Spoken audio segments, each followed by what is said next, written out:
morning, my friends. We are off to go ahead and profile the charging curve, DC fast charging curve of the R1T Max Pack. The big question in my mind is basically, you know, we have extra capacity, so does that mean we can put in more miles before we start slowing down because the pack is getting full?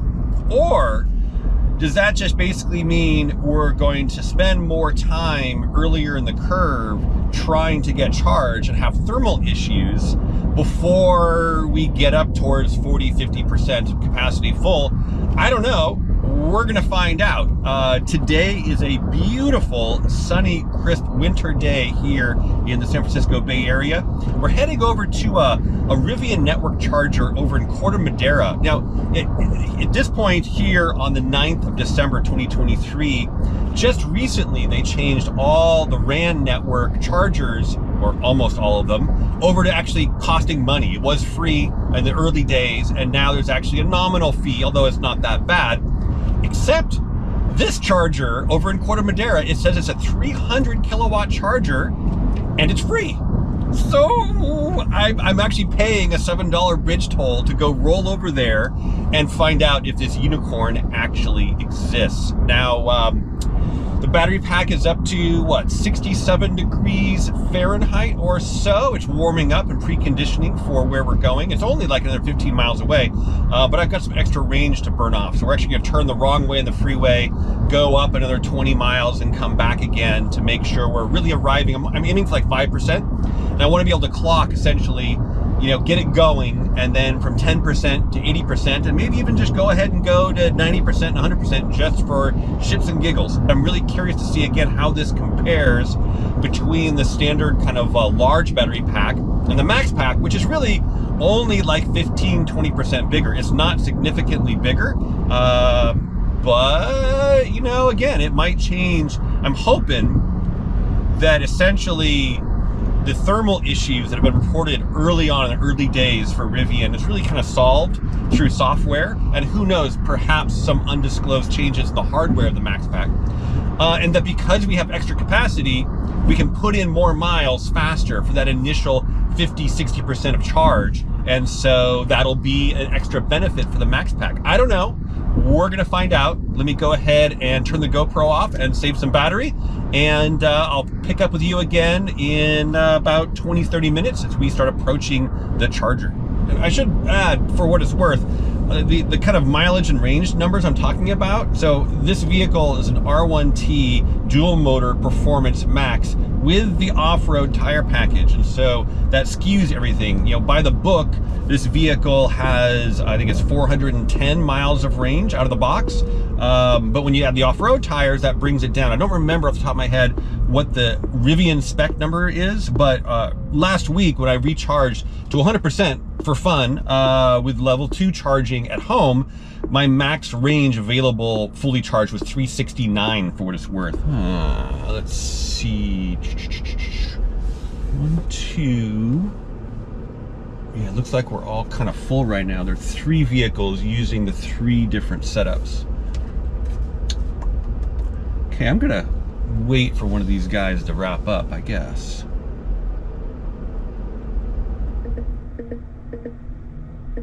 I think that's about it. All right, we're starting 6% state of charge, 21 miles of range left, battery temp 74.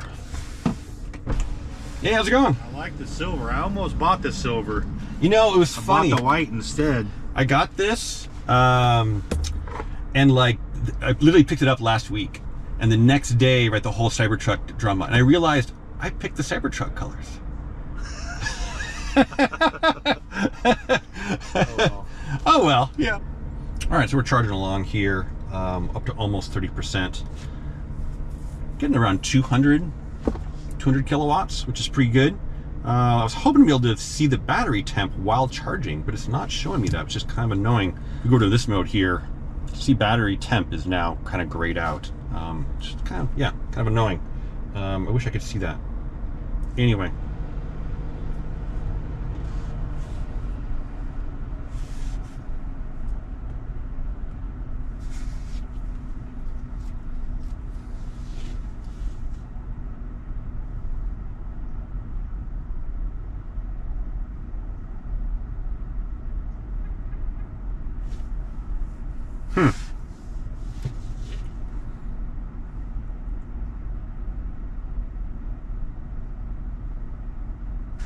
Must be a coincidence, but I just turned off the cabin air conditioning system, right? Over here, I just turned that off. And if we hop back over here, the charge speed just leaped upwards substantially at exactly the moment I did that. I can even see it in the app here. We can see it just jumped up higher. At 11:58, yep, 11:58. Interesting. So look at this, we've put in 200 miles of range. We're up at 60% state of charge. We're still pumping in almost 400 miles per hour. So it's barely slowed down at all. We had some peaks up towards 500 miles per hour, but now we've settled down to 375, 376 right now. So it's starting to slow down a bit. But realistically, you know, once you put in 200 miles of range, you've kind of put in like 3 hours of driving time in half an hour. Which is freaking awesome from a road tripping standpoint. That is excellent. And of course we can hang out here a while longer to go ahead and keep going. Let's go ahead and show the, if we were going to 90%, then we would be done in 27 minutes. So essentially extending out to a full hour for the charge time, like if we had stopped for lunch or that kind of thing, right? And if we were only going to 80%, we were going to 80, we're done in like 5 minutes. So we could totally just go to 80% and just get right back on the road here after about a 30 to 40 minute pause, 30, 35, somewhere in there or so. But let's keep going on up to 100. See how it goes. Oh my God, 99%. We're almost there. Thank God, because my bladder is almost there too. All right, starting to record from my cell phone because the GoPro just died. Battery gave up. It is 1:19. It said 7 minutes left for like what feels like half an hour at least. Our charge speed is all the way down to 6 kilowatts. We're at 367 miles. Again, when I level 2 charge at home, the max range ultimately was 369. So if we're going for the same number, we still have a couple more miles to go. But man, it was 366 for like freaking ever. Complete. Oh my God, it's complete. It's complete. It just jumped up to 369 miles, which is kind of funny. It is 128. I heard a clunk of a relay going in. Total power from the charger was 138.5, but we put 135 in the battery pack, some others for accessories and cabin and battery temp management. So 135. Interesting. Total charge time, 1 hour and 52 minutes. Cool. Now, if we swap out, we can see the battery temperature is 93 degrees Fahrenheit. It's interesting, 93 degrees Fahrenheit. That's about, when I did a level 2 charge to 100% just at home, that's about what it kind of finished at, was up in the 90s. So similar ballpark. Interesting. Anyway, that all being said, let's go ahead and get back home, get an Excel spreadsheet going, get a bathroom break, all those kind of things. So more data to come here momentarily. So before we get in the spreadsheet, I want to do just a real quick explanation about how I'm doing that time code in the bottom of the screen to really time out the actual charging session. So this is a video project that we've been watching here for the last probably too long. In fact, it currently is 19 minutes. I got to trim that down a little bit. Anyway, so that's what we've been watching with all the various intro footage and whatever. But I have a second video project, right, where I actually take the GoPro footage. Let me turn myself off here. Take the GoPro footage and stack that in. That starts well before the actual charging session starts. And even then gluing on the cell phone footage in the bottom right corner here to go ahead and take us all the way to the final finish line. And then on top of that, I went ahead and the video editing software has a time code generation function. So I can go ahead and lay that in on top of the entire timeline and then render this out as a video. And then I'm using sections of this rendered video then in the larger project in here, right? So that's why you can see the time code down in the bottom right corner. And it is perfectly synchronized with the state of charge and the mileage and etc. at that exact moment in time. But then moving on to the spreadsheet. So here is the data you've all been waiting for. I'm going to try to go through this as quickly as possible. Please pause the video if you want to look at this in detail. But this will be forever if I read every cell. So I'm going to try my best not to do that. On the left-hand side, we have percentage here. Then, of course, the miles indicated. Then we do some math, of course, to have the delta miles, right, for each roughly 10% block coming through here. The overall elapsed time in hours, minutes, and seconds. The cumulative seconds, because that's easier to do math on. Then we've got decimal minutes, right, for the delta. So the time period for each section. Lower is, of course, better. In fact, I'm clicked on the fastest cell right here at the 50% mark. And then we have miles per minute, which is 7.21, and miles per hour, the best was 432 actual delivered miles per hour. And again, I've mentioned this before, and I'm sorry, I'm going to say it again. The mileage here, the miles are indicated with my all-terrain tire equipped Rivian R1T Max Pack. So if you had a different model, if you had all-season tires on a Max Pack, this will look somewhat different, although from a percentage standpoint, it will be the same. It's just that you'll be getting a little more mileage at every percent along the way if your overall maximum is 410 or 420 or whatever the actual indicated is for the max with the all-season tires. So one more thing on this page before we move on here is that the 50% mark, again, is the fastest. 60% is still rocking along quite good at 5.58. The 70% mark, this is where things start slowing down a little bit. Between 60 and 7%, we are slowing down. Our miles per hour is 324, which is kind of just above, kind of between the 10 and 20% range or so.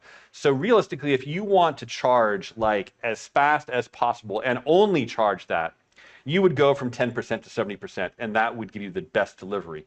That being said, 80% isn't that much slower. Right? If we look at the time, we're 6 minute, 5 minute, 5 minute, 6 minute. Sure, 80% took 10 minutes to go from 70 to 80%. But it's not that much slower, but we're definitely falling off the curve. And let me go ahead and show you that curve. Moving on over here. So this is the curve, and yeah, you can kind of see how things plot out, starting at 21 miles indicated. Ramping up faster, faster, faster. This is our fastest section right here between 146 and 183 miles indicated. Then we taper off just slightly. I mean, it's all but the same curve. Then we're tapering off a little bit more. And then here from 70 to 80%, going up to 295, that is where we're starting to stretch it out. And then it gets longer and longer and longer to a ridiculous degree as we start going higher up in the curve. So the total ingested battery power, not from the charger, not coming to the vehicle sensed at the port, but actually what's being used on the battery, was 135 kilowatts. Now that took us from 6% to 100%, so of course that's 94. You do the math and we can go ahead, and the total hypothetical usable power to 0%. There may be more mobility possible below 0%. I haven't tried that. I bet you the Kyle from Out of Spec Motoring probably has. But if you're just doing the math for 0% to 100%, we're talking 144 kilowatts. Now, Out of Spec did do a video way back when plotting out everything on this Google Docs sheet, essentially charging state, every percent of state of charge, and charging rate.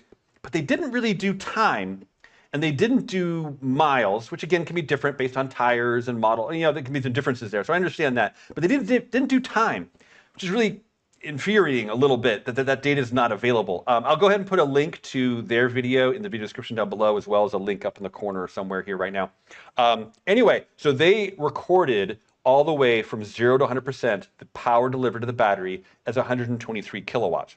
Now, Kyle also just said in an Out of Spec podcast, ripping on the Max Pack and saying it was kind of shite, which, I mean, there are some pros and cons. But he said that the deliverable power was 130, and that's not what their data actually says. If anybody out there has actual data that says you can get more than 123 out of the large pack, I'd be curious to find that.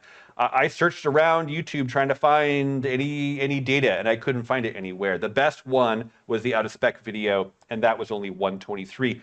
So that essentially says that the Max Pack is 21 kilowatts of usable power larger. Some percentage above that, of course, as well for the actual size of the pack, but usable is 21, and that gives us a 16.76% increase from the large pack to the max pack, which is right on the money with expectations. There's no shocker there, but it's it's kind of what we expected, and it's validated, so there you go, Bob's your uncle. But now let's also take a look at, there's this video that I was watching from the channel State of Charge. And again, link here, link up in the corner, link in the video description down below. And in the State of Charge video, they actually went ahead and showed on their quad motor all-terrain tire equipped vehicle the 10% to 80% charging speed and the number of miles accumulated in that 10 to 80%. So this is key. This is really important because I can compare that. Because do we really care about how long does it take to go from 10 to 80%? No, how many miles can you drive, right? You arrive at a charger at 10% and you want to charge, let's say 150 miles for a couple hours worth of driving. How long does that take to add that mileage? It's not the percent, right? So does the max pack do it better than the large pack? That is the question. Let me show you the frame here from the YouTube video. So here you can see it went from 10 to 80% in 44 minutes, and the miles per minute was 4.38. So looking back over here, so if we do 4.38 times 44, we get 192.72 miles added in that 10% to 80% range. Well, in my max pack, right, from 10 to 80% took 45 minutes. 1 minute more. Not a significant difference. That could even be a rounding error or something, but 1 minute more is not a big deal in my mind. But we added 260 miles. We added almost 70 more miles going from 10 to 80%. That's huge. That's an hour of driving. That's crazy. And so actually, if we want to go ahead and say, okay, how long does it take to add 192.72 miles, right? If we want to add this number of miles starting at 10%, so we take this and we add 35 up here, right? So we got 192.72 miles, roughly, in 33 minutes instead of 44. 11 minutes faster. That is a huge chunk of change. That is, it's like 25% better. That's freaking awesome, right? You know, I mean, do you want to pull off and stop for 45 minutes to get a couple of hours worth of driving range? Or do you want to pull off for only 30 minutes? That's freaking awesome. I mean, I'm rounding things unfavorably, 44 to 45 and 33 down to half an hour. I'm fuddling with the numbers a little bit. But the difference here is way bigger than I thought. Another number that he went ahead and showed in this video, let me try and jump ahead and find it. Where is it? So over here, State of Charge says that to get 150 miles in generally warm weather, which it was, using the curve from 10% to 80%, it takes 30 minutes to get 150 miles. So let's go ahead and look at that data point as well. Coming back over here, so 150 miles. Again, we need to add 35, starting at 10%. So we need 185. Again, we go ahead and look through the video, the time code and stuff, and that takes 26 minutes. So instead of 30 minutes, we're taking 26. We're saving 4 minutes. We're saving over 10% of our time to go from 10% to a certain reasonable mileage.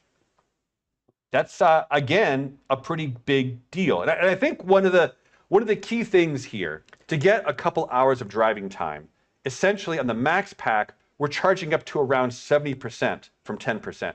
And so we're still in the very fast section of the curve. Whereas for the large pack, to get a couple hours of driving, you're really charging all the way up to 80%. And so that curve is dropping off, right? Let's remember that graph. The curve is dropping off, and so the max pack is able to give you that range and that driving time in the steeper part of the curve. And that's why it is working so well.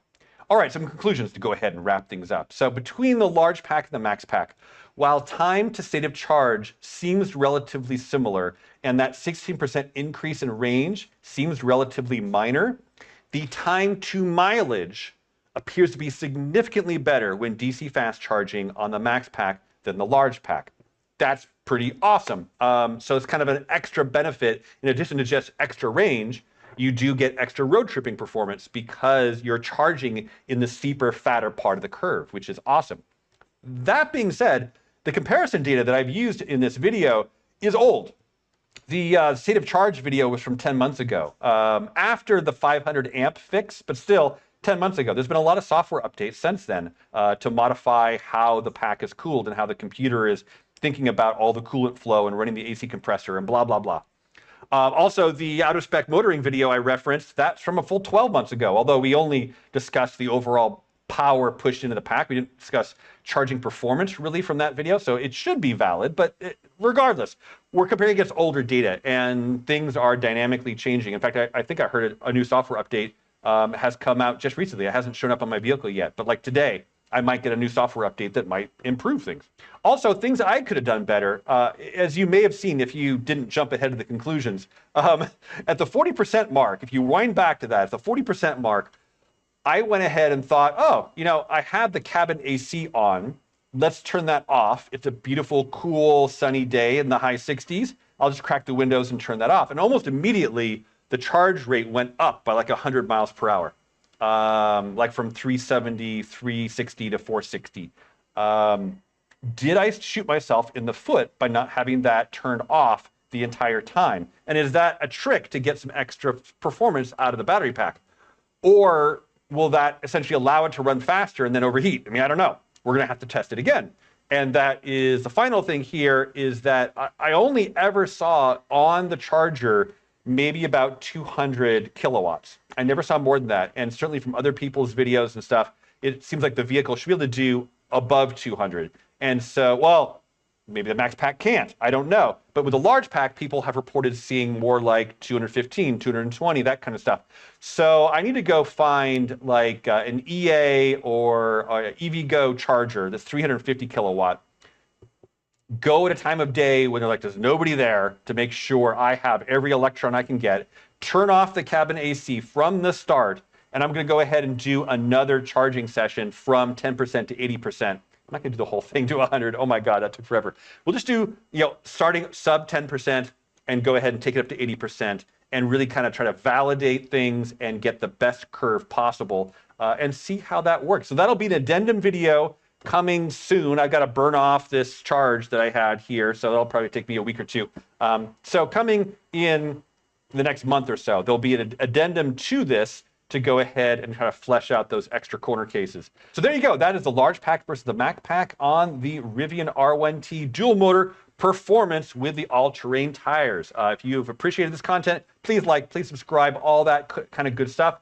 There's that addendum video coming up. I definitely want to take the truck down to the Hollister Hills and go run the steps to see how the dual motor kind of handles the slippiness of going up that very well-known section of dirty pavement. Now, actually, it's been raining a bunch too. I don't want to go up there when it's slippery. I need to wait until we've got a dry week or two to dry it out and then go run down there. But those kind of videos are coming, as well as we're plotting a big road trip to Texas in April to go see the eclipse.